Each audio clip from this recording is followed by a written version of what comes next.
Now, on this issue of spending, you mentioned, of course, in your presentation and in the past few months that the government has a spending problem. Right. But about these subsidies, specifically oil subsidies, right. The government's giving billions of dollars to already extremely profitable oil companies. Yep. In the last quarter, we saw that the top oil majors made something like $35 billion just in the period of 3 months.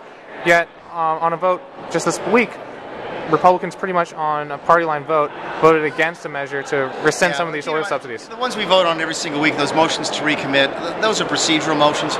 Look at what the Ryan budget does, because you're absolutely right about the subsidies. The subsidies frustrate me as much as they frustrate a lot of my folks across the aisle. I don't like subsidies. The Republican Party has got to figure out if we are pro-business or we are pro-market. And there's an important difference between those two things. I'm pro-market.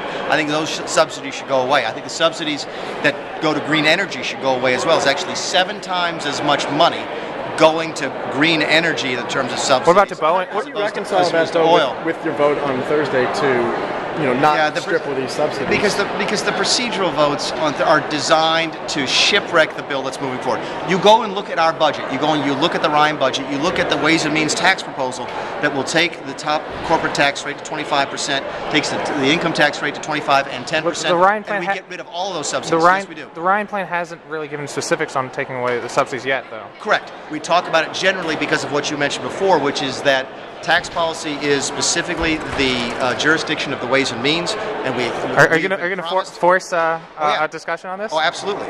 We've been promised that Ways and Means will take up our tax proposals this year. Guys, I need to go inside. Okay, one quick last one. Yeah. What about Boeing? Billions in loan guarantees here from the state of South Carolina extended to this very profitable company. Would you want to take those away as well? No, state decision, I have no difficulty with it at all. What bothers me is the NLRB decision to sue Boeing for trying to come here instead of staying in Washington. To me, it's the most disturbing thing that we've seen out of the Obamacare, out of the Obama administration since the Obamacare bill. Essentially, if this bill, if the NLRB is successful, what they can say is that you can't move your business to where you want to do business. And the next step for that gentleman is you can't go work where you want to work, and that's wrong. I appreciate Thank you, guys sir. doing it. I really appreciate it.